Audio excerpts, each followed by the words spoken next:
नमस्ते, मैं अलका ठाकुर हूँ और आप सभी का अलका मेडिकल क्लासेस में स्वागत है। तो फिर से आज हम पढ़ने वाले हैं, क्या पढ़ने वाले हैं आज के सब्जेक्ट के हिसाब से हमारा क्या टॉपिक है, गायनिकोलॉजी एंड ऑब्स्टेट्रिक्स। इसमें हम क्या पढ़ते हैं, एक लेडी के रिप्रोडक्टिव पार्ट्स के बारे में पढ़ते हैं और ऑब्स्टेट्रिक्स में अगर कोई महिला प्रेग्नेंट हो जाती है तो हम उसको पढ़ते हैं। मैंने दोनों सब्जेक्ट्स को मर्ज कर दिया है ताकि अगर आप जॉब की प्रिपरेशन कर रहे हैं या फिर आप उस कोर्स को कर रहे हैं तो आपको आसानी हो समझने में, क्योंकि दोनों चीजें सेम होती है। फीमेल के बॉडी के बारे में ही पढ़ना है, फर्क सिर्फ इतना है कि जब वो गर्भवती होती है उस टाइम में हम उस सब्जेक्ट में पढ़ते हैं और गायनी में हम क्या पढ़ते हैं, उसके रिप्रोडक्टिव पार्ट्स को, उसमें होने वाले डिजीज को हम पढ़ते हैं, बीमारियों को हम पढ़ते हैं। तो सबसे पहले मैंने आपको ये समझाया था कि जो फीमेल का रिप्रोडक्टिव पार्ट्स है हम उसके एनाटॉमी को थोड़ा थोड़ा शॉर्ट में जितना आपको चाहिए बिल्कुल उतना ही हम डिस्कस कर रहे थे, जिसमें हमने एक्सटर्नल वाले को डिस्कस कर लिया था। बाहर से क्या दिखता है, अंदर से क्या होता है, अंदर में जो भी लेयर्स है, जो भी स्ट्रक्चर्स है, उसका काम क्या है। और साथ में हमने ये भी सीखा था, उसके साथ साथ आपके फीमेल जो भी घर में जो भी फीमेल होगी उनके पास क्या होता है, उनके पास पेल्विक रीजन तो होते हैं ना, सबके पास होता है, मेल के पास भी होता है, लेकिन पार्ट्स अलग अलग होते हैं, एक मेल के और एक फीमेल के। लेकिन साथ में ये भी ध्यान रखना है कि फीमेल के पास ब्रेस्ट भी होता है, जिसको हम रिप्रोडक्टिव सिस्टम में ही हम पढ़ते हैं। ये क्या हुआ, एक्सेसरी ऑर्गन हुआ, बड़ा ही इंपॉर्टेंट ऑर्गन है। और बॉडी में जब बच्चे का विकास हो रहा होता है पेट में, उस टाइम में एक लेडी की बॉडी में उनका ब्रेस्ट का भी डेवलपमेंट हो रहा होता है। तो एग्जैक्टली में जॉब की आप प्रिपरेशन कर रहे हो, एमएससी आप नर्सिंग कर रहे हैं, लैब टेक्नीशियन का आप कोर्स कर रहे हैं, आप कोई भी कोर्स कर रहे हैं, पैरामेडिकल का, फिजियोथेरेपी आप कर रहे हैं, उसमें एनाटॉमी और फिजियोलॉजी जानना बड़ा ही इंपॉर्टेंट है। और जा करके अलका मेडिकल क्लासेस ऐप पर सारे लेक्चर्स फ्री हैं, जा करके उसको देखिए, नोट्स बनाइए, और यहाँ जो मैं लिखती हूँ उसको आप स्क्रीनशॉट भी ले सकते हैं, ठीक है। नोट्स बनाइए सुन करके और काफी बेहतर तरीके से आप फिर पढ़ पाएंगे। चलिए, तो ब्रेस्ट जो है वो कहाँ पे होता है, किसके पास होता है, सिर्फ और सिर्फ फीमेल के पास होता है, मेल के पास नहीं होता है। और ये जो ब्रेस्ट है, ये ब्रेस्ट की डेवलपमेंट कब होती है, इस ब्रेस्ट की जब डेवलपमेंट होती है तो प्यूबर्टी के टाइम में होता है। जब लड़की 13 साल की होती है तभी से ब्रेस्ट की डेवलपमेंट शुरू हो जाती है। और एक बात हम हमेशा नोटिस करते हैं कि जब भी कोई लेडी है, ठीक है, जब भी कोई लेडी है तो जब वो प्रेग्नेंट होती है तो ये वाला जो निप्पल वाला एरिया है काफी ज्यादा डार्क हो जाता है। तो मेडिकली हम क्या बोलते हैं, बहुत सारी महिलाएं ऐसी होती है जो बच्चे को दूध पिलाती है, लेकिन उस टाइम में जब प्रेगनेंसी हो रहा होता है, मतलब 9वां महीना हो गया, बच्चा बाहर निकल गया, अब दूध बन ही नहीं रहा है, तो मेडिसिन क्या क्या देते हैं, इंक्रीज करने के लिए हम दवाइयां क्या देते हैं उसको भी मैं आपको बताऊंगी। लेकिन उससे पहले आपको ये समझना है कि कोई भी दवाई लेने से पहले आपको सबसे पहले अपने बॉडी की जांच करवानी होती है। हर एक इंसान अलग है, हर एक इंसान का बॉडी अलग है, तो आप सुन करके दवाइयाँ नहीं ले सकते हैं। मेरा काम है गाइड करना, क्योंकि मैं स्टूडेंट्स को पढ़ाती हूँ, लेकिन इसका मतलब ये नहीं है कि आपने लेक्चर देखा और किसी को आपने बोल दिया कि अच्छा ये वाला मेडिसिन आप ले लो। हो सकता है कि उसमें जो उस दवाई में जो भी चीज़ें इस्तेमाल की गई हो, जो भी केमिकल इस्तेमाल किया गया हो, शायद उस व्यक्ति को उस केमिकल से एलर्जी हो, तो आपको ये चीज़ें नहीं करनी है, आपको सोच समझ के करना है। तो जो ब्रेस्ट होता है इसका डेवलपमेंट कहाँ से होता है, हड्डी सबके पास है तो बोन्स, रिब्स आगे में होते हैं चेस्ट के पास, तो सेकेंड वाले रिब्स से लेकर के 6th रिब तक इसका जो है डेवलपमेंट होता है। और एक और बात ध्यान रखना है, रिब्स के बीच में जो भी वेन्स या फिर जो भी आर्टरीज या फिर जो भी कह लीजिए आप जो भी चीज़ें आती है, मतलब नसों का जाल बिछा होता है पूरे बॉडी में, तो खून तो यहाँ तक भी आएगा ना। तो यहाँ पे जो रिब्स के अंदर से आता है, पास होता है, नर्वस सिस्टम का नर्व्स हो गया, या फिर लिम्फेटिक सिस्टम का लिम्फ नोड्स, या फिर कह लीजिए लिम्फ जो वेसल्स होते हैं, वो अगर यहाँ पे आता है उसको हम क्या बोलते हैं, इंटरकोस्टल। अगर वेन आया तो इंटरकोस्टल वेन बोलेंगे, आर्टरी आया है तो इंटरकोस्टल आर्टरी बोलेंगे। सारी चीजें हमको सीखना है, मेहनत लगेगा लेकिन समझ में आ जाएगा, ठीक है। अब हम ब्रेस्ट के एनाटॉमी को पढ़ लेते हैं। ब्रेस्ट के एनाटॉमी को पढ़ना सबसे ज़्यादा इंपॉर्टेंट इसीलिए है क्योंकि आपको समझ में आना चाहिए कि ब्रेस्ट किस तरीके से काम करता है, बॉडी में कैसा होता है। जैसा कि मैंने बताया, ये सेकेंड रिब से लेकर के सिक्स्थ रिब तक ये फैलता है। और कैसे फैलता है? बॉडी में होता है सीबेसिस ग्लैंड, उसका मॉडिफिकेशन हो करके, मतलब वही परिवर्तित हो करके फिर ब्रेस्ट का निर्माण होता है। और जब ब्रेस्ट बनता है तो उम्र लगभग 13 की होती है, मतलब बनना जब शुरू होता है उसके बाद तो ब्रेस्ट पूरी तरह से अच्छे तरीके से मैच्योर होता है। और प्रेगनेंसी के टाइम में हार्मोन में और ब्रेस्ट के एनाटॉमी में, मतलब उसके स्ट्रक्चर में भी फर्क आता है। सबसे पहले हम बात करें कि अगर एक फीमेल है और उनका जो ब्रेस्ट का वेट है, वजन है, वो कितना होगा? 200 से 300 ग्राम तक होंगे। ऐसा नहीं है कि एक फीमेल है तो उसके दोनों ब्रेस्ट का वजन जो है बिल्कुल सेम होना चाहिए। बॉडी में डिफरेंसेस थोड़े बहुत होते हैं, ठीक है। इसके बाद बाहर से अगर हम ब्रेस्ट को देखते हैं, क्या करते हैं? बाहर से स्ट्रक्चर को हम अगर पढ़ रहे हैं, अंदर से हम जाएंगे लेकिन बाहर से देख रहे हैं तो निपल दिखता है। जो निपल की डायमीटर होती है, कितनी दूर तक वो फैला होता है? निपल के पास जो है निपल निकला हुआ उभरा हुआ पार्ट है, ठीक है। वहाँ पे छोटे छोटे से छिद्र होते हैं, मतलब डक्ट खुलता है। वो मैं आपको बताऊंगी कि क्या डक्ट खुलता है।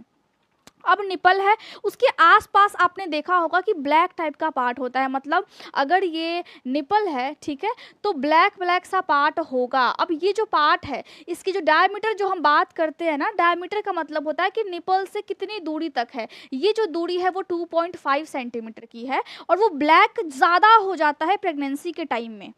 क्यों होता है? क्योंकि हार्मोन्स के डेवलपमेंट हो रहे होते हैं बॉडी में, और साथ ही साथ ऑक्सीटोसिन और प्रोलैक्टिन जो हार्मोन है, जो कि दूध को सिक्रीट करती है, वो काम करती रहती है। इस वजह से यहाँ पे ये जो पार्ट है वो डार्क हो जाता है। लेकिन एग्जैक्ट रीज़न मालूम नहीं है कि क्यों डार्क हो जाता है, लेकिन डार्क होता है। अब यहाँ से निपल में से स्मेल भी आता है। स्मेल इसीलिए आता है ताकि बच्चा जो है वो अट्रैक्ट हो, निपल के प्रति अट्रैक्ट हो और वो दूध पिए माँ का। इसीलिए इसका एक अलग टाइप का स्मेल भी होता है। तो ये जो डायमीटर है, ये जो ब्लैक पार्ट है, पोर्शन जो है आपके ब्रेस्ट में, एक फीमेल के ब्रेस्ट में, उसको क्या बोलते हैं? एरियोला बोलते हैं। और यहाँ पर अगर आप ध्यान से देखेंगे ना, तो यहाँ पे छोटा छोटा सा आपको ग्लैंड भी दिखाई देगा। ऊपर से ही ऐसा लगेगा कि वो कुछ उभरा हुआ सा पार्ट है, एकदम छोटा छोटा सा, एकदम बहुत छोटा छोटा सा, एकदम बूंद बूंद टाइप का। यहाँ पे साइड में आपको पार्ट दिखेगा, वहाँ पे एरियोला के पास, जो कि डार्क एरिया है, उसको हम क्या बोलते हैं? मॉन्टगोमेरीज ग्लैंड बोलते हैं। और ये ग्लैंड यहाँ पर क्या कर रही है बॉडी में? इस ग्लैंड का यहाँ पर क्या काम है? ये ग्लैंड, समझ लीजिए बात को, ये ग्लैंड निपल को जर्म से दूर रखता है। मतलब इस ग्लैंड से क्या निकलेगा? एक चिकना पदार्थ निकलता है ताकि निपल जो है वो सूख ना जाए, बहुत ज़्यादा ड्राई ना हो जाए। इसके मॉइस्चर को बना करके रखता है। और साथ ही साथ बाहर से जो भी जर्म्स आते हैं उससे ये प्रोटेक्शन देने का काम करता है। और इस ग्लैंड से जो लुब्रिकेशन वाला जो भी पदार्थ निकलता है, वो पदार्थ बच्चे को आकर्षित करता है दूध को पीने के लिए। मतलब बॉडी में जो भी पार्ट्स है, एक स्मॉल सा पार्ट है ना, उसका भी काम है।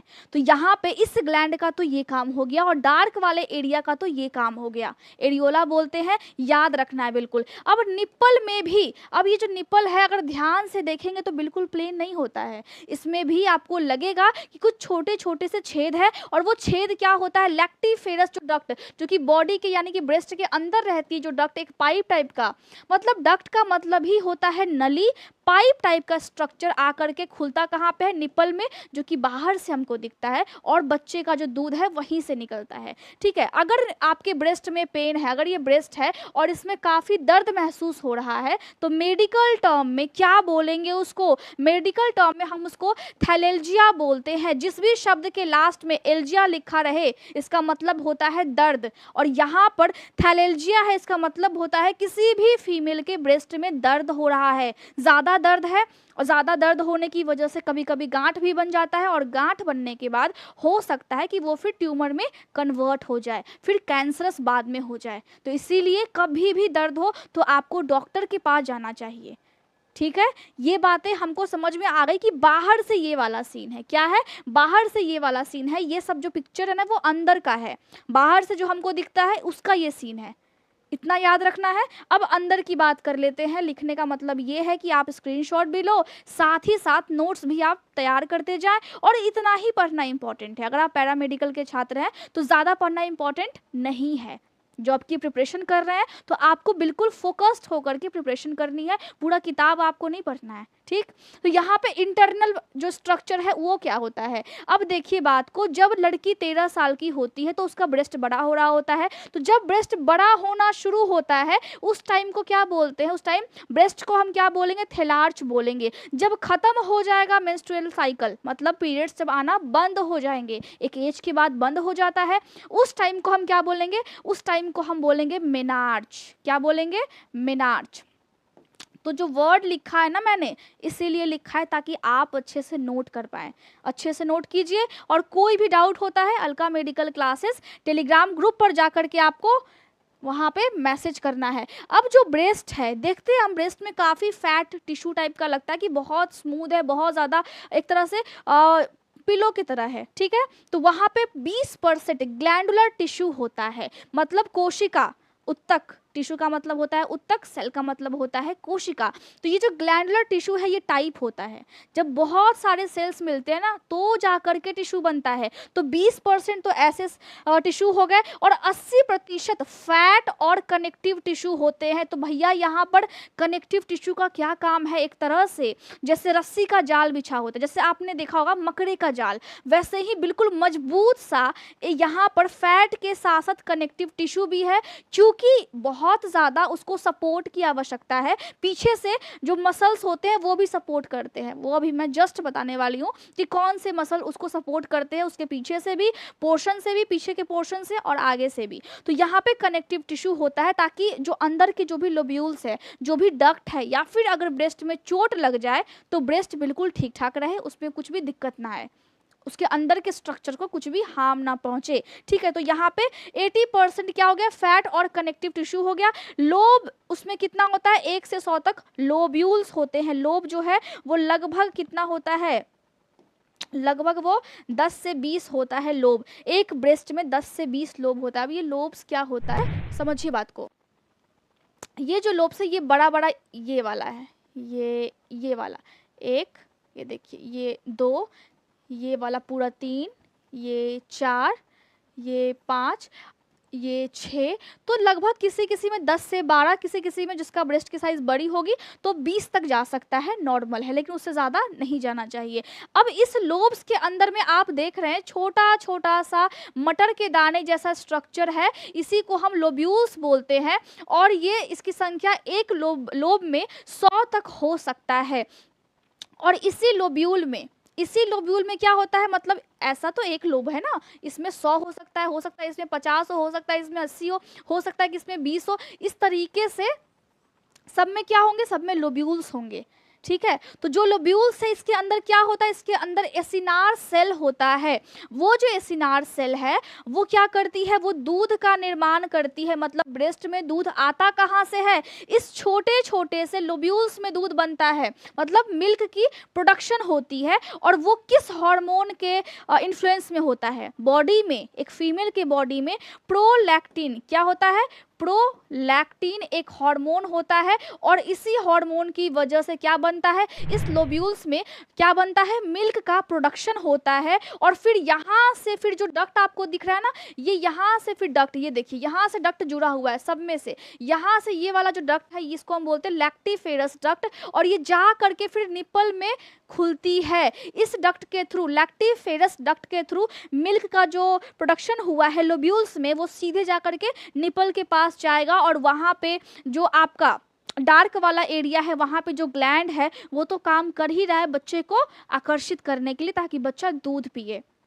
तो ये मिल्क के प्रोडक्शन की बात हो रही है। यहाँ पे बहुत सारे वेन्स भी आते हैं, आर्टरीज भी आती है। जो ब्लू कलर का है इसको हम वेन्स बोलेंगे, जो रेड कलर का है इसको हम आर्टरीज बोलेंगे। और क्यों आता है, याद रखना है, क्यों आता है ये सब आपके ब्रेस्ट में, तो ये इसीलिए आता है ताकि वहाँ भी ब्लड की सप्लाई हो सके। वहाँ भी तो सेल है, अगर सेल को ब्लड नहीं मिलेगा, ब्लड के थ्रू क्या मिलता है, न्यूट्रिशन मिलता है। जो हम खाते हैं, हमारा बॉडी कैसा होता है ये डिपेंड करता है हम जो खा रहे हैं उस पर।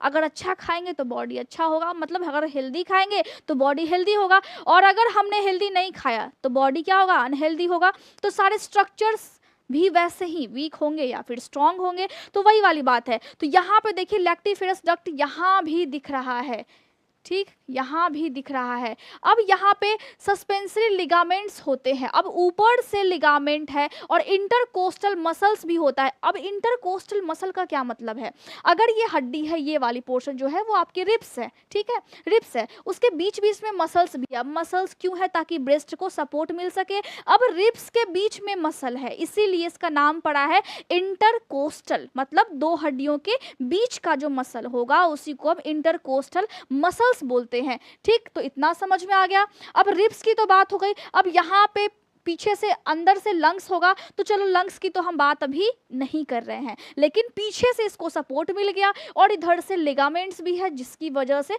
ब्रेस्ट को आगे से भी क्या मिला, आगे से भी ब्रेस्ट को सपोर्ट मिल गया है, ठीक है। अब इसमें क्या होता है, इसमें हम देखते हैं कि जो आर्टरी आती है, यानी कि जो ब्लड सप्लाई होता है ब्रेस्ट में, वो कहाँ कहाँ से होता है। सबसे पहला है लैटरल थोरेसिक आर्टरी, मतलब ये है कि जो आपके चेस्ट के पास, यानी कि थोरैक्स सीना है ना, यहाँ पे जो भी आर्टरी आती है, जो भी आर्टरी के ब्रांचेस आते हैं वो थोरेसिक हो जाता है। अब ये क्या है, इंटरकोस्टल आर्टरी भी यहाँ पर आती है। ये क्या होता है, रिब्स के बीच में से जो आर्टरी आती है ना यहाँ तक, उसको हम इंटरकोस्टल आर्टरी बोलते हैं। और यहाँ पे नर्व्स की भी सप्लाई होती है। देखिए ये जो वेन है, यहाँ पे वेन है और नर्व्स भी होता है। और एक्सिलरी जो नर्व्स होते हैं, फिर वेन का मतलब क्या होता है, वेन का मतलब होता है वैसा ब्लड वेसल जो कि आपके कोई भी ऑर्गन से कार्बन डाइऑक्स जो भी रहता है उसमें मिक्स उस ब्लड को लेकर के फिर से हार्ट तक जाए। तो यहाँ पे एक्सिलरी वेन मतलब आपके आर्मपिट के पास से जो वेन आता है उसका ब्रांच आपके ब्रेस्ट में आएगा। और सुपीरियर वेना कावा, मतलब वेना कावा क्या होता है, वेना कावा वैसा मोटा सा पाइप होता है आपके बॉडी में जो कि सुपीरियर है, मतलब ऊपर से, और ये जो ब्लड है पूरे बॉडी का इसी में जाकर के ड्रेन होता है, इसी में जाकर के गिरता है। कैसा ब्लड, जिसमें कार्बन डाइऑक्साइड और कुछ वेस्ट हो जो आपका बॉडी अब उसको यूज नहीं कर सकता है। तो आर्टरी और वेन का सप्लाई इस टाइप से होता है, रिब्स के बीच में से भी आते हैं और चेस्ट के पास आते हैं, उसको हम थोरेसिक आर्टरी बोलते हैं। और साथ ही साथ जो निपल में आते हैं वहां पर भी पीछे से इंटरकोस्टल आर्टरी के छोटे छोटे से ब्रांचेस ही आते हैं, आर्टरी से ऑक्सीजन वाली ब्लड आती है। इतना समझ में आ गया आपको। अब ये आपको याद रखना है कि जो नर्वस सिस्टम है, जो नर्व्स की सप्लाई होती है उसमें भी देखिए सुप्रा क्लेविकुलर नर्व्स, मतलब ये है कि जो क्लेविकल जो आपकी ये वाली हड्डी है यहाँ पर जो नर्व्स आते हैं उसके ब्रांचेज ब्रेस्ट में आते हैं। इस तरीके से देखिए किस तरीके से नर्व्स का पूरा जाल बिछा हुआ है। जो आपके चेस्ट वाले पोर्शन में जो नर्व्स आते हैं, रीढ़ की हड्डियों के बीच में से नर्व्स पास करके फिर वो ब्रेस्ट तक आता है, उसी को हम बोलते हैं medial branches of thoracic intercostal. इसका मतलब है मेडियल का मतलब है बीच में से, ब्रांचेस का मतलब है इंटरकोस्टल, जो कि आपके चेस्ट के पास जो भी नर्व्स के जाल आए हुए हैं ना उसी में से ब्रांच आकर के बीच में से यहाँ तक पहुँचा है, उसी का ये सारा नाम है। मतलब जहाँ से पोजीशन जैसा होता है नाम वैसा पड़ता है। और हम डिटेल में इसको कब समझेंगे, एनाटॉमी और फिजियोलॉजी के लेक्चर में। ये क्या चल रहा है, ये चल रहा है अभी गायनी का लेक्चर चल रहा है, ऑब्स्टेट्रिक्स का चल रहा है लेक्चर, इसी वजह से शॉर्टकट में मैंने थोड़ा सा आपको बता दिया है। तो यहाँ पे इस तरीके से नर्व्स होते हैं जो कि यहाँ तक पहुँचता है। मतलब सेंसेशन तो एक फीमेल को फील तो होता है ना यहाँ पे बॉडी में, और सब अदर ऑर्गन्स भी है, सब ऑर्गन्स में सेंसरी नर्व्स भी होते हैं ताकि आपको महसूस हो। कुछ चीज़ें हमारे वश में है जिसको हम वॉलंटरी बोलते हैं और कुछ चीज़ें वश में नहीं है जिसको हम इनवॉलंटरी बोलते हैं। तो बॉडी में दोनों तरीके से काम होता है। तो ब्रेस्ट किस तरीके से है, उसका स्ट्रक्चर क्या है, और सबसे मेन इम्पॉर्टेंट बात, जब एक फीमेल प्रेग्नेंट हो जाती है और उस टाइम में दूध नहीं होता है बच्चे को पिलाने के लिए, तो क्या करते हैं, मार्केट से ले आते हैं। लेकिन सबसे पहला दूध तो माँ का जाना चाहिए बच्चे के बॉडी में। अब मिल्क के प्रोडक्शन को इंक्रीज करने के लिए कौन सी दवा दी जाती है, मेन सबसे इंपॉर्टेंट चीज मेटोक्लोप्रेमाइड दवा दी जाती है, ताकि ब्रेस्ट में मिल्क का प्रोडक्शन ज़्यादा हो, ताकि बच्चे को माँ का दूध मिल सके, क्योंकि इससे ज़्यादा पौष्टिक कुछ भी नहीं है। अगर बच्चे का इम्यून सिस्टम वीक है और आप बाहर से दूध पिला रहे हैं, अगर मतलब समझिए कि आपने बिल्कुल ख्याल रखा है खुद का, 9 महीने आपने बिल्कुल ख्याल रखा है, लेकिन बाद में आपको मिल्क नहीं हो रहा है, तो क्या करना पड़ेगा? डॉक्टर को दवा देना पड़ेगा। इसका मतलब ये नहीं है कि आप जा करके खुद से ये दवा लेंगे। आपको अपने बॉडी की पहले जांच करवानी है, क्योंकि हो सकता है कि इस दवा में जो भी चीज़ें मिक्स हो ना, कंपोजिशन अलग अलग भी हो जाता है, तो शायद वो आपकी बॉडी को अभी सूट नहीं कर रहा है। प्रेगनेंसी के टाइम में शायद आपको उस चीज़ से एलर्जी हो गई है, तो बच्चे का ख्याल रखिए। और ये दवा दी जाती है, लेकिन मतलब ये नहीं है कि आप जा करके विदाउट प्रिस्क्रिप्शन दवा ले लेंगे, ठीक है? तो याद रखना है, ख्याल रखना है, और अच्छे से खुद का ख्याल रखिए ताकि दवा लेने की ज़रूरत ही ना पड़े और डॉक्टर के पास बार बार आपको जाना ना पड़े। याद करना है सारी चीज़ें, नोट्स आपको बनाना है। मैं साइड हट जाती हूँ, स्क्रीनशॉट अगर लेना है तो आप ले सकते हैं। चलिए, आपने तो ले लिया होगा। कोई भी डाउट होता है, Alka medical classes Telegram group है, जाकर के वहाँ पर आप पूछिए। और साथ ही साथ सारे लेक्चर्स को फ्री में अलका मेडिकल क्लासेस ऐप पर देखिए, वहाँ पर सारे लेक्चर्स फ्री है। पीडीएफ डालने का अभी समय नहीं मिल रहा है, लेकिन मैं उम्मीद कर रही हूँ कि आपको समझ में आ गया होगा। Thank you so much. खुद के लिए काम कीजिए, अपने सपनों के लिए काम कीजिए, और खुद पे प्राउड फील हो फ्यूचर में, इसके लिए काम कीजिए।